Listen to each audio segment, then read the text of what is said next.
Dan kalimah yang kedua yaitu Muhammadur Rasulullah. Itu memberi faedah akan ikrar. Gitu lah kita. Memberi faedah akan ikrar dengan risalah Sayyidina Muhammad sallallahu alaihi wasallam. Dan kalimah yang kedua. Kalimah yang kedua daripada dua kalimah yang kita terkenal dengan nama kata kalimatus syahadah. Artinya kalimatut tauhid. Panggil dua kalimah syahadah. Maka kalimah yang pertama maklum ialah la ilaha illallah, yang mana mengandungi di bawah kata la ilaha illallah tu ialah istighna dan iftikar. Dengan secara ringkasnya, maka pula kalimah yang kedua di sini dia kata iaitu Muhammadur Rasulullah. Kalimah yang kedua iaitu Muhammadur Rasulullah itu memberi faedah akan ikrar, memberi faedah, memberi arti akan ikrar, akan pengakuan dengan risalah. Risalah tu maknanya jadi rasul.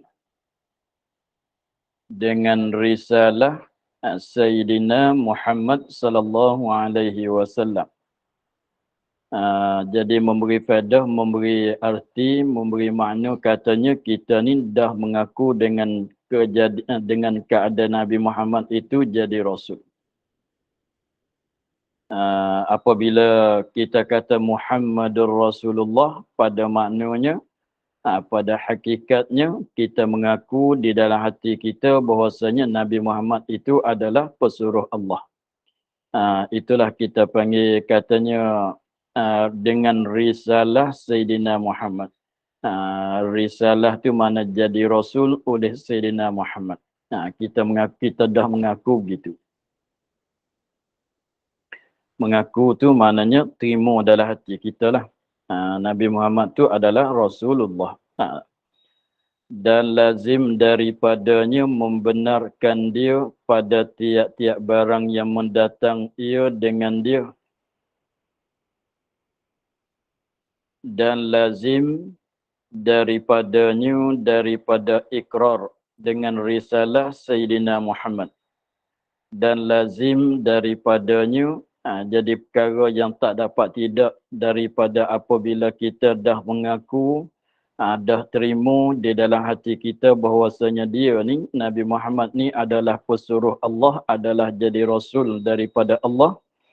Lazim daripada tunya tak dapat tidak, mestilah membenarkan dia, kita percaya kepada dia, membenarkan dia kan Sayyidina Muhammad. Membenarkan dia mana kita percaya kepada dia pada tiap-tiap barang yang mendatang. Pada tiap-tiap barang yang mendatang, dikehendaki mendatang tu menyampai. Pada tiap-tiap barang yang mendatang, yakni menyampai ia Sayyidina Muhammad dengan dia, dengan barang.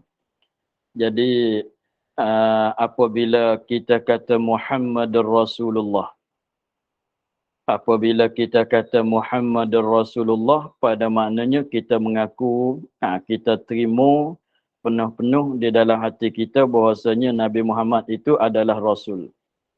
Maka dengan secara langsungnya, dengan secara lazim, dengan secara langsungnya, apabila kita mengaku kata dia ni Rasul, mestilah kita terima, kita membenarkan, kita percaya kepada dia setiap-tiap perkara yang dia menyampai kepada kita, yang dia terima daripada Allah.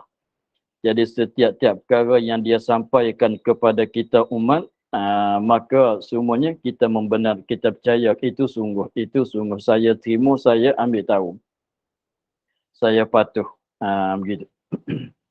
Dengan sebabnya tidak ada arti kalau kita kata kita mengaku kata dia Rasul, tapi apa yang dia cerita setengah kita percaya, setengah kita tak percaya, itu tak ada faedah. Itu bukan makna kita mengaku kata dia jadi Rasul. Kalau sebenar-benar kalau sebenar-benar kita mengaku kata dia ni adalah Rasulullah sungguh, maka setiap perkara yang dia sampai kepada kita, yang mana dia tu terima daripada Allah dengan melalui wahyu, dan dia sampai kepada kita, mesti kita terima kesemuanya.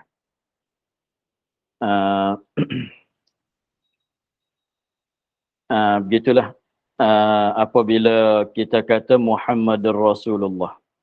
Adapun apabila orang kafir hendak masuk Islam, mesti ditambahkan syahadah sebelum pada 2 kalimah. Mesti ditambahkan syahadah pada depan dua-dua kalimah. Sebab tu disuruh katanya, asalnya kita kalau kita dah orang mukmin, dah orang Islam, kita kata la ilaha illallah.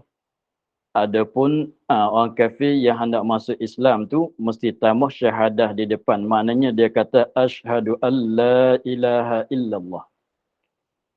Dan juga tambahkan syahadah di depan kalimah yang kedua ialah Muhammadur Rasulullah, dengan secara kata wa asyhadu anna. Tambah yang depan tu wa asyhadu anna Muhammadan Rasulullah. Kalau ada anna tu baca Muhammadan. Asyhadu anna Muhammadan Rasulullah. Kalau tak ada asyhadu an, kita baca Muhammadun. Muhammadun Rasulullah. Itu baca dengan secara wakaf. Muhammadun Rasulullah.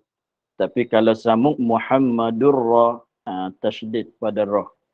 Muhammadur Ra, kita tasydid pada Ra, jadi idgham lah. Muhammadur Rasulullah. Begitu. Maklumlah tu, apabila kita kata Muhammadur Rasulullah, pada maknanya kita mengaku dengan kejadian Rasul bagi Nabi Muhammad SAW. Dan dengan secara langsungnya, dengan secara lazimnya, apabila kita terima kata dia ni adalah Rasul, kita membenarkan dia, percaya kepada dia pada setiap perkara yang mendatang dia, yang menyampai dia kepada kita kesemuanya. Dan seterusnya, dan masuk di bawahnya wajib benar sekalian Rasul. Dan masuk di bawahnya, dan masuk di bawah maknanya, makna Muhammadur Rasulullah atau makna kalimah yang kedua. Masuk di bawahnya, maknanya terkandung di dalam makna kata Muhammadur Rasulullah juga. Terkandung di dalam makna kata Muhammadur Rasulullah juga. Itu makna kata masuk di bawahnya. Masuk di dalam makna kata Muhammadur Rasulullah. Masuk apa tu? Wajib benar sekalian Rasul, dan amanah mereka itu, dan fatanah mereka itu, dan tabligh mereka itu sekalian Rasul. Dan jadi masuk di bawah tu dengan sebab kita katanya Muhammad itu Rasulullah. Muhammad itu Rasulullah. Maka Nabi Muhammad sendirinya, tak boleh jadi Rasul, malaikat tak boleh kita kata dia Rasul, malaikat wajib bagi dianya, wajib bagi Nabi Muhammad itu bersifat dengan sifat benar, bersifat dengan sifat amanah, bersifat dengan sifat fatanah, dan bersifat dengan tabligh. Itu pada diri Nabi Muhammad. Sebabnya tak boleh jadi kalau orang ni jadi Rasul kalau tak bersifat dengan benar, kalau tak bersifat dengan amanah, kalau tak bersifat dengan fatanah, dan tak bersifat dengan tabligh, tak boleh jadi dia kita nak kata dia Rasul. Maknanya apabila kita kata Muhammad itu adalah Rasul, mestilah dia tu orang yang benar, sidik, dia ni amanah, dia ni fatanah, dia ni tabligh, sudah menyampai. Maka apabila kita kata Muhammadur Rasulullah tadi, dia kata memberi faedah akan kita akan ikrar, mengaku dengan segala perkara yang didatang oleh Nabi Muhammad. Maka setengah daripada perkara yang didatang, yang dikhabarkan, yang disampaikan oleh Nabi Muhammad kepada kitanya, bahwasanya ada sebelum pada dia tu beberapa rasul-rasul dan anbiya. Jadi maknanya ada sebelum pada Nabi Muhammad tu beberapa rasul-rasul dan beberapa anbiya yang dilantikkan oleh Allah Ta'ala sebelum pada Nabi Muhammad. Setengah daripadanya kita wajib tahu dengan secara tafsil, setengah daripadanya kita tak wajib tahu dengan secara tafsil, hanya wajib tahu dengan secara ijmal.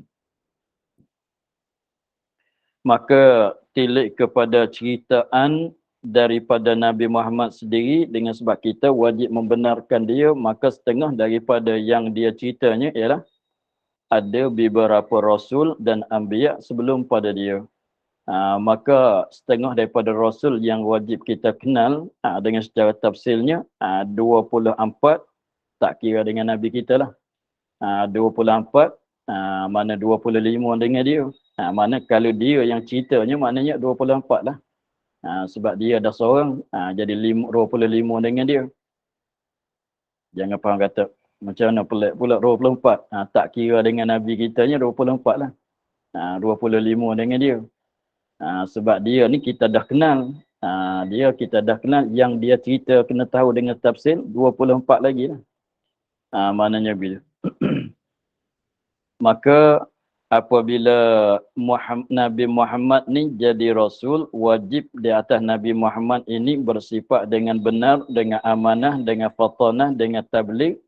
Maka tidak ada perbeza di antara Nabi Muhammad dan Rasul-Rasul yang sebelum pada dia.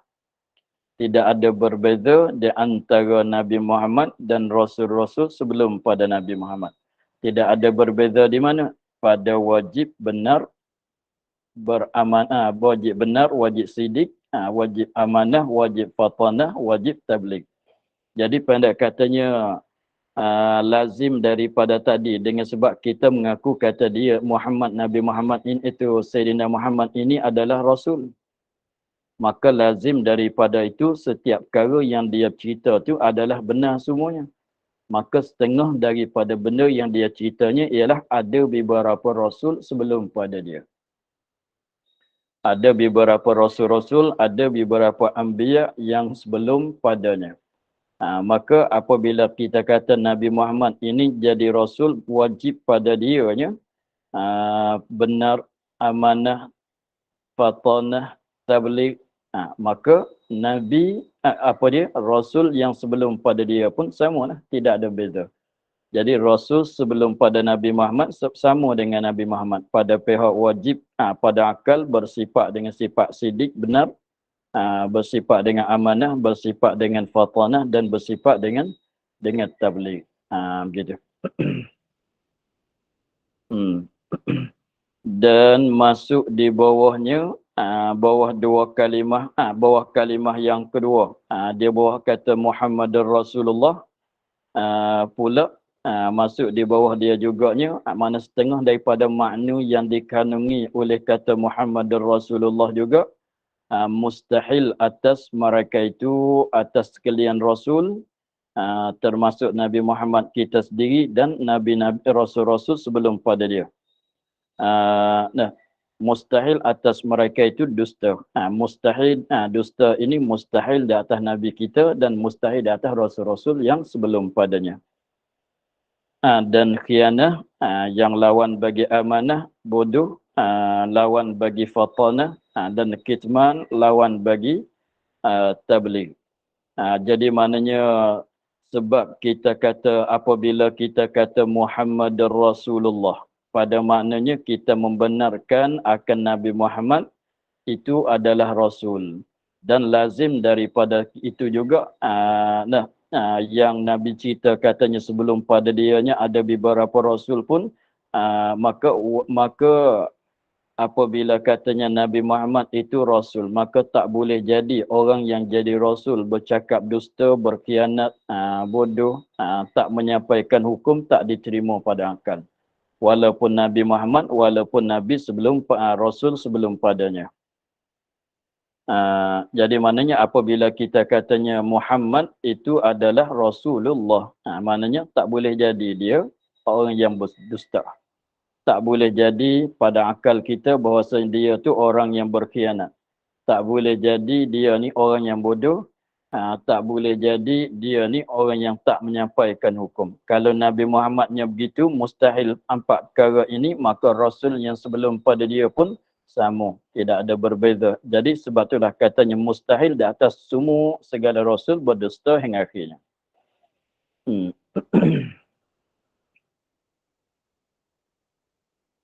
Lagi dan masuk di bawahnya, di bawah kalimah yang kedua, masuk di bawah kata Muhammadur Rasulullah, harus segala sifat manusia yang tiada membawa kepada kekurangan pada hak mereka.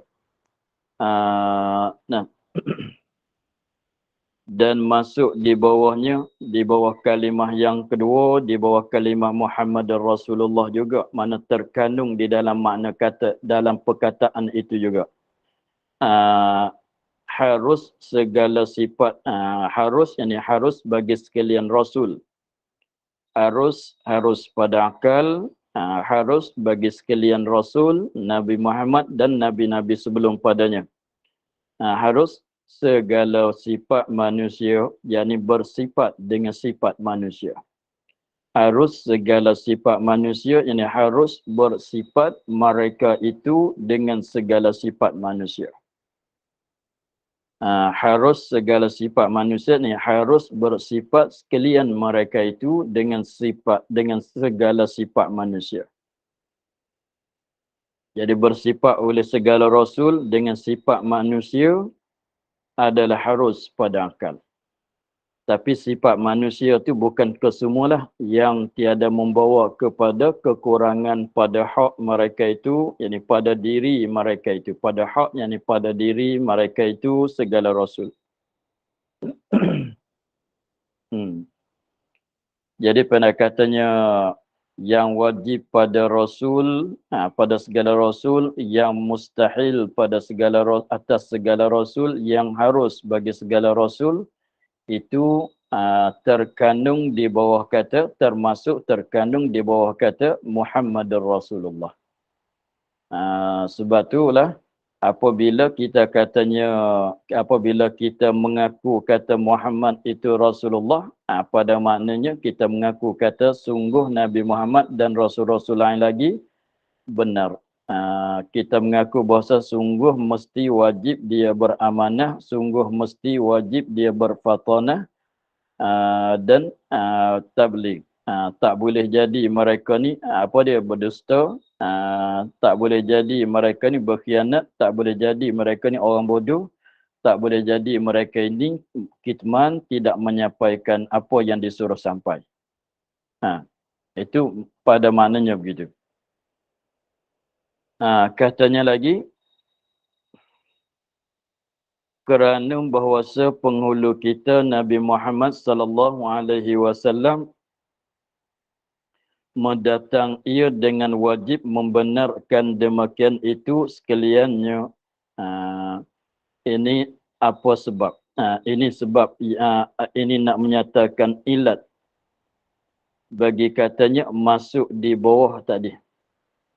Yang dia kata masuk di bawahnya wajib benar sekalian Rasul, dan masuk di bawahnya pula mustahil atas mereka itu dusta hingga akhir, dan masuk di bawahnya pula harus segala sifat manusia. Kerana apa boleh kata masuk tadi tu? Kerana bahawasanya penghulu kita, penghulu tu panggil Sayyidina bahasa Melayu. Bahasa Arab kata Sayyidina, bahasa Melayu kata penghulu kita. Kerana penghulu kita, bahasa Arab Sayyidina, kerana penghulu kita Nabi Muhammad sallallahu alaihi wasallam mendatang ia menyampai, mendatang mana menyampai, mukhabar, mendatang, menyampai, mukhabar, ia dengan wajib membenarkan sekalian membenarkan demikian itu sekaliannya. Sebab Nabi kita sendirilah yang mukhabar kepada kita, yang menyampai kepada kita, wajib di atas kita membenar, percaya demikian itu sekaliannya. Apa dia? Segala Rasul yang sebelum pada Nabi Muhammad bersifat dengan benar hingga akhirnya. Mustahil di atas Nabi, di atas segala Rasul, apa dia? Empat perkara ialah dusta, khianat. Harus bagi mereka itu semuanya disampaikan oleh Nabi Muhammad ke semuanya. Maka ini 9 aqaid. Maka ini mana dia ini? Maka ini ialah yang wajib bagi sekalian Rasul, yang mustahil atas mereka itu, dan yang harus bagi mereka itu. Dan ini maknanya yang wajib bagi sekalian mereka itu, dan yang mustahil atas mereka itu, dan yang harus bagi mereka itu. Yang wajib bagi segala Rasul 4, yang mustahil bagi segala Rasul lawannya 4, yang harus bagi segala Rasulnya 1, 4, 4, 1, semuanya 9. Maka ini 9 aqaid, 9 akidah. Jadi mana bilang satu-satu, wajib benar segala Rasul adalah satu akidah, mustahil dusta adalah satu akidah, satu pegangan kita. Wajib amanah adalah satu pegangan kita, satu akidah kita. Mustahil khianat itu satu akidah. Hingga seteruslah. Harus bersifat dengan segala sifat manusia, itu satu akidah yang kita berpegang, yang kita i'tiqad. Maka itu semuanya 9 aqaid. Maka apabila dihimpunkan dia kan 9 aqaid kepada barang yang dahulu, kepada barang yang telah lalu, yang telah lalu pada bab ketuhanan, yang telah lalu pada bab ketuhanan, pada bab ketuhanan yang masuk di bawah kata la ilaha illallah. Maknanya yang telah lalu tu ialah 41, kat sininya 9. Nascaya adalah sekalian aqaid atau sekalian perhimpunan. Nascaya adalah sekalian perhimpunan tu ialah 50 akidah. Jadi 50 akidah lah. Jadi semuanya 50 akidah. Agaknya boleh bilang. Mana dia 50? Cuba kita bilang boleh 1, 2. Mulai daripada awal. Satu akidahnya wajib ada Allah. Duanya mustahil tiada Allah. 3 pula. Wajib kidam Allah. Mustahil. 4. Mustahil baru Allah. 4. 5, 6. 5. Wajib kekal Allah. 5 kan. 6. Mustahil binasa Allah atau fana Allah. 5, 6. 7, 8. 7 apa dia? Lepas dah bakar. Mukhalafah. Wajib mukhalafah Allah. 8. Mustahil memasalah Allah. 9, 10. Wajib qiyamuhu ta'ala binafsih. Mustahil berhajat kepada yang lain. Lepas tu berapa dah? 11, 12. Sebelah tu wajib wahdaniyah, mustahil berbilang 13, apa dia? 12. mustahil berbilang angka seterus lah. Kita dah hafal tu, cumanya bilang satu wajib, dua mustahil, tiga wajib, bilang begitu. Artinya nak bilang wajib cukup 20, patah balik bilang mustahil pula 20, harus satu. Itu pun boleh juga. Bilanglah cara mana-mana pun, kira lah janji cukup 50. Tapi nak bagi lacak tu, kalau kita kata satunya wajib i'tiqad, kata wajib ada, duanya wajib i'tiqad Tuhan kekal, Tuhan sedia, tiganya wajib i'tiqad Tuhan kekal, empatnya wajib i'tiqad Tuhan bermukhalafah, limanya wajib i'tiqad Tuhan qiyamuhu binafsih. Bila cukup 20, artinya 13, patah balik. Mustahil Tuhan tiada, mustahil Tuhan baharu, mustahil Tuhan binasa, mustahil Tuhan serupa dengan makhluk.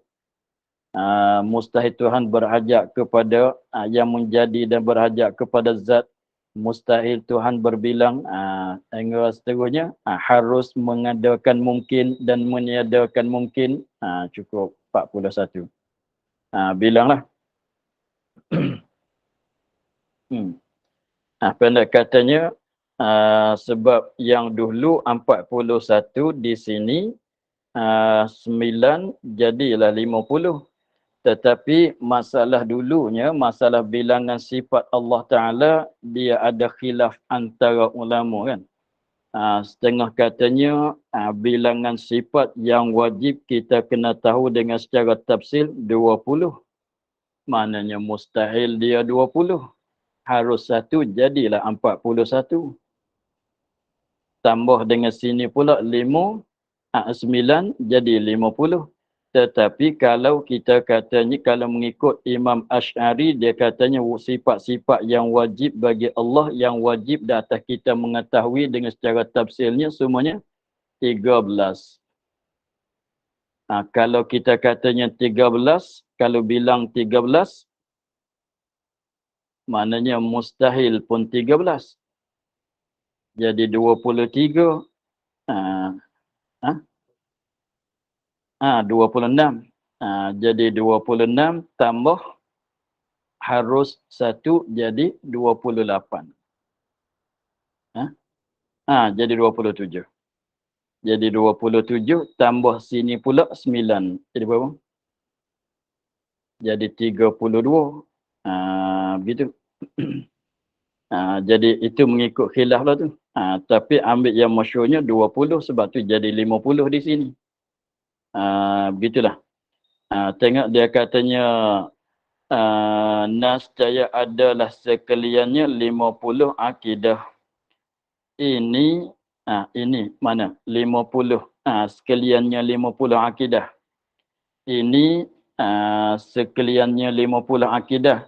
Jika kita berkata dengan subut ahwal. Jika kita berkata dengan subut ahwal.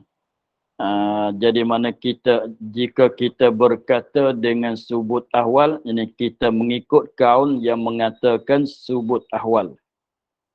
Jika kita mengikut akan kaul yang mengatakan dengan subut ahwal. Subut ahwal maknanya isbatkan bilangan sifat kaunuhu qadiran, kaunuhu muridan, itulah. Yang kita belajar dulu ialah mengikut mazhab Imam Haramain dan Qadhi Abu Bakar Al-Baqillani. Sebab di Imam Asy'ari, ia tak isbat, ia tidak menyabitkan ahwal. Tidak menyabitkan ahwal, maknanya dia bilang katanya benda ni ada maujud ma'dum amrun i'tibari saja. Maka dengan sebab tu dia bilang kata wajib di atas wajib kita, sifat yang wajib bagi Allah, yang wajib pada syarak kita kena tahu dengan secara tafsil tu ada 13. Adapun mazhab Imam Haramain dan Qadhi Abu Bakar Al-Baqillani yang menyabitkan ahwal. Jadi dia katanya ada maujud, ada ma'dum, ada amrun i'tibari, ada ahwal. 4 perkara.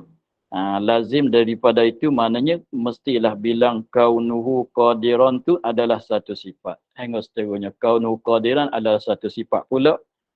Kaunuhu muridan adalah satu sifat pula hingga seterusnya. Jadi 20. Maka jadi maknanya 50 ni ikut yang mengatakan 20 yang wajib, 20 mustahil. Maksudnya begitulah. Jadi perhimpunan kesemuanya 50 kalau kita ikut kaum yang mengatakan 20 sifat. Rekas-rekasnya begitulah. Dan dengan ketiadaan sifat idrak, tak kira masuk sifat idrak lagi. Yang ada khilaf dan sifat takwin. Kalau bilang dengan yang ni, sifat idrak wajib, mustahil lawannya jadi 2. Sifat takwin wajib, lawannya mustahil lawannya jadi 2, jadi 4 pula.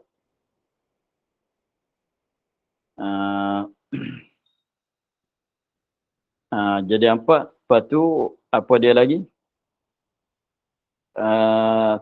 Sifat maknawiyah keduanya pula.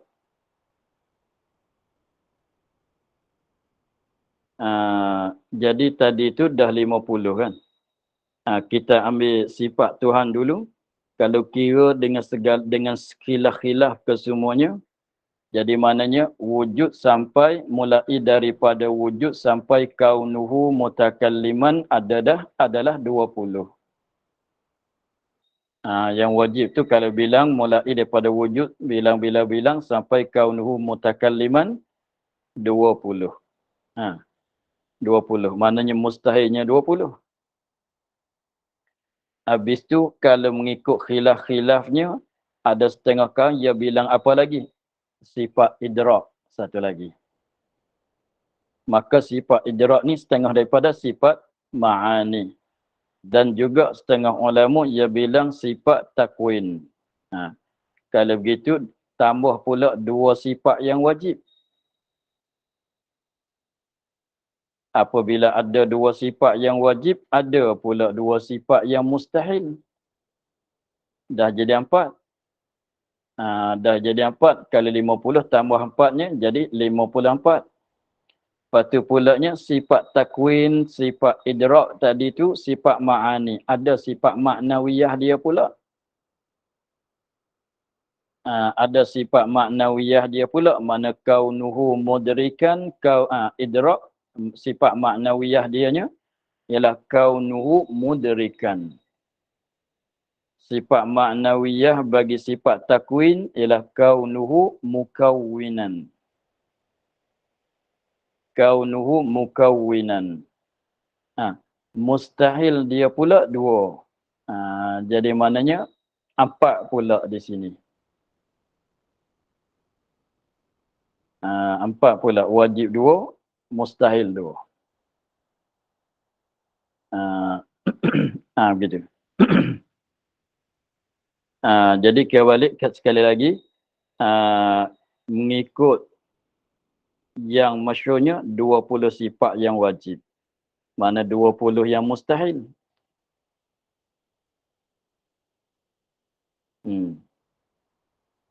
Dan tambah pulanya sifat idrak. Tambah pulanya sifat takwin. Wajib sifat idrak, tambah dalam sifat ma'ani, sifat idrak dan sifat takwin. 2 kan? Lepas tu sifat ma'nawiyah dia pula. Kaunuhu mudrikan kalau idrak. Kaunuhu mukawwinan kalau takwin. Jadi 4. Mustahil pulanya 4. Jadi 8 ya. Jadi 8. Maka yang tadinya 40, di sini pula tambah pula 8, jadi 48. Jadi 48 tambah pula mustahil 1, jadi 49. Jadi 49. 49 tambah pulanya 9 sifat yang risalah ni. Jadi 58. Jadi 58. Gitu. Tengok. Dia katanya jika berkata dengan awas, apa dia? Dan dengan ketiadaan sifat idrak dan sifat takwin, dan dua sifat maknawiyah yang melazimkan keduanya, idrak dan takwin. Dua sifat maknawiyah, apa dia? Kaunuhu mudrikan, lazim bagi idrak. Maknawiyah yang lazim daripada takwin ialah kaunuhu mukawwinan. Jadi mana yang wajib tambah 4 pula lah. Tambah 4 yang wajib, kalau gitu mustahilnya 4 pula. Dan mustahil lawan sekalian 4 pula kan.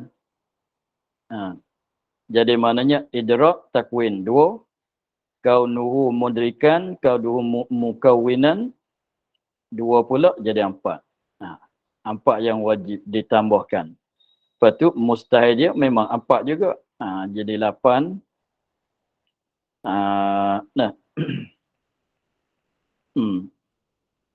Dan maka jika kita berkata dengan subut sekaliannya, dengan sabit sekaliannya, mana idrak, sifat idrak, sifat takwin dan dua sifat maknawiyah dia dan mustahil dia, maka demikian itu pula nascaya adalah sekalian akidah yang menghimpunkan dia oleh dua kalimah 58.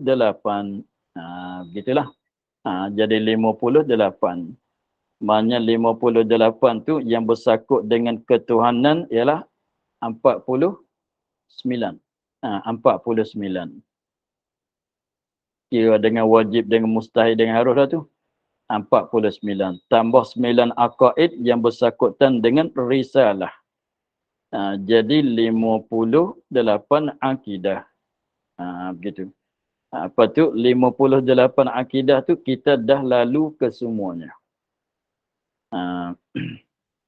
Tengok.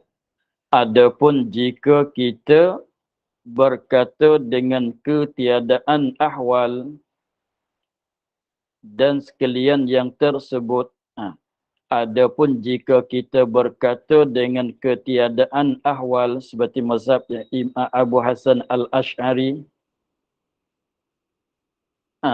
adapun jika kita berkata dengan ketiadaan ahwal, maknanya kaunuhu tu tidak ada, kaunuhu sifat maknawiyah tidak ada lah. Sifat maknawiyah tidak ada, maknanya bukan maknanya tak sungguh, maknanya bukan kaunuhu qadiran, bukan sifat. Tak bilang kata jadi sifat. Jadi kita bilang sampai 13 lah. Jadi kita bilang yang wajib 13 saja. Tu kalau mengikut di atas kaulnya mengatakan ketiadaan ahwal, mana yang wajib kita tahu dengan secara tafsil 13 saja. Dan sekalian yang tersebut. Maknanya jika kita berkata dengan ketiadaan sekalian yang tersebut. Mana dia sekalian tersebut? Idrak, sifat idrak kita tak kata. Sifat takwin pun kita tak kata. Dua sifat maknawiyah dia pun kita tak kata. Mana mustahil bagi dia pun kita tak kata. Jadi maknanya apa dia? 13 cukup-cukup lah. Sebab idrak takwin kita tak kira. Dua sifat maknawiyah bagi idrak, bagi takwin ialah kaum mudrikan, kaum mukawwinan pun kita tak kira. Apabila tak kira, makna mustahil dia pun kita tak kira juga. Maknanya sifat yang wajib bagi Allah, yang wajib kita kena tahu dengan secara tafsir, semuanya 13. Kalau kata 13, jadi semuanya berapa? Tengok. Dan maka adalah perhimpunan 36 jua. 36 saja. 36 saja. Sebabnya, kenapa 36? Sebab yang wajib 13, yang mustahil 13, jadi 26. Tambah harus 1, berapa? 27. 27 tambah masuk bak risalah 9. 27 dengan 9? 36. Begitulah. Itu mana maka adalah perhimpunannya 36 jua dengan digugurkan sifat maknawiyah yang 7. Dengan digugur maknanya kita tak bilang. Dengan digugur maknanya kita tak bilang kata sifat. Tak bilang sifat maknawiyah yang 7 ialah kaunuhu qadiran muridan aliman hingga akhirnya. Hingga 7 sifat. Mulai pada kaunu qadiran sampai kaunuhu mutakalliman. Kita tak kira dengan yang tu. Dan segala lawan pula, lawan bagi 7 pun kita tak kira. Dan segala lawannya daripada digugur daripada bilangan. Tiada pada i'tiqad. Memanglah. Kaunuhu qadiran sungguh. Tapi tak sungguh. Tapi kita tak bilang jadi sifat. Sungguhlah kaunuhu qadiran. Itu maknanya digugur pada bilangan saja. Tapi kalau orang tanya sungguh ke tidak kaunuhu qadiran, mesti sungguh sebab dia bersifat dengan kudrat, tak dapat tidak kena sungguh kaunuhu qadiran. Tapi kaunuhu qadiran bukan dia sifat. Sebab kaunuhu qadiran nisbah bagi mazhab Imam Asy'arinya yang bilang 13 tu nak cerita kata ada sifat kudrat pada zat Allah. Jadi mana sungguhlah kaunuhu qadiran tapi tak bilang masuk dalam bahagian sifat. Itu maknanya digugur daripada bilangan saja. Tiada daripada i'tiqad. Jangan kata tidak Tuhan kau bersifat dengan kaunu qadiran. Salah. Kalau orang tanya sungguh ke tidak? Sungguh, mesti, wajib. Mestilah kaunu qadiran sebab dia lazim daripada apa ni? Sebab dia nak cerita kata ada sifat kudrat pada zat Allah. Jadi boleh kita menindak ke tidak? Tak boleh kita menindak. Tapi sifat tak? Bukan dia sifat. Dia ni kaunuhu qadiran sifat ke? Sifat yang lain pula ke? Lain daripada kudrat sifat yang lain pula ke? Bukan sifat yang lain. Tapi memang sungguh. Begitu sebagai maklumlah daripada huraian yang dulu. Dan yang demikian itu 14 akidah. Dan yang demikian itu maknanya sifat maknawiyah yang 7 dan segala lawannya. Dan yang demikian itu sifat maknawiyah yang 7 dan segala lawannya. Maknawiyah 7, lawan dia 7, memanglah 14. Dan demikian itu 14 akidah yang kita gugurkan. Yang kita tak bilang. Kalau mengikut yang kata 14, maknanya tak ada. Itu yang kalau kita mengikut yang mengatakan sifat 13 tu. Jadi mana yang hilangnya 14 kan.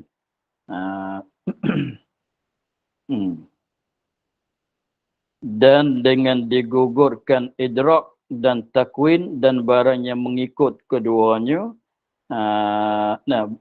Dan dengan digugurkan mana tak bilang jadi sifat. Gugurkan idrak dan takwin dan barang yang mengikut keduanya idrak dan takwin. Apa dia barang yang mengikut? Ialah mustahil dan sifat maknawiyah dia dan mustahil bagi sifat maknawiyah dia. 3 perkara ni. Jadi maknanya kalau kita menggugurkan idrak dan takwin dan yang mengikut tu apa dia? Mustahil lawan idrak, lawan bagi idrak, lawan bagi takwin. Dan juganya maknawiyah bagi kedua. Dan mustahil bagi maknawiyah bagi kedua. Dan yang demikian itu 8 akidah. Mana itu 8?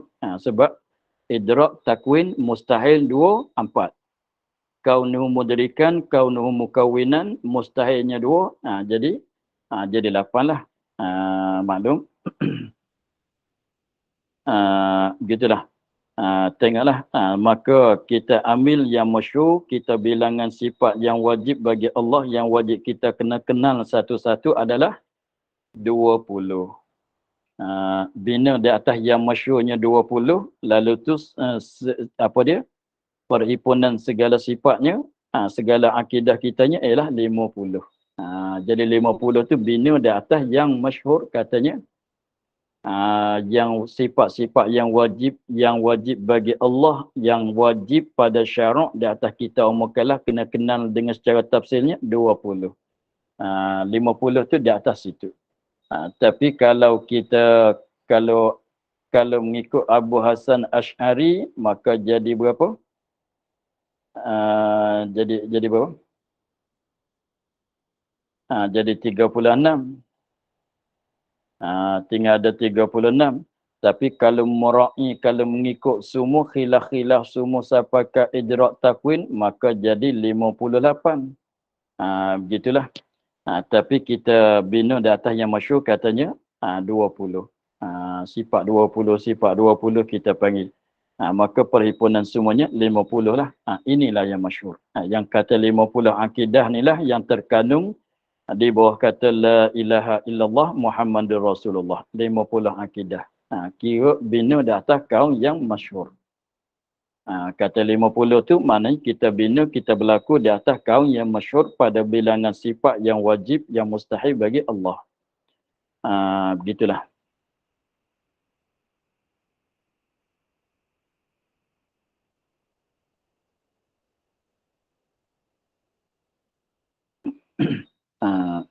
Maka untuk hari ini kita akhir di situ pada katanya, maka telah nyata bagimu bahawasa dua kalimah ini mengandung akan sekalian aqaid. Wallahu a'lam. Alhamdulillah rabbil alamin. A'udzubillahi minasyaitonir rajim. Bismillahirrahmanirrahim. Alhamdulillah rabbil alamin wassalatu wassalamu ala asyrafil anbiya'i wal mursalin wa ala alihi wa sahbihi ajma'in. Allahumma iftah lana futuhal arifin wa nawwir qulubana bi nurikal karim. واجعل أعمالنا خالصة لوجهك الكريم. اللهم إنا نستودعك ما قرأناه وما حفظناه وما سمعناه فردد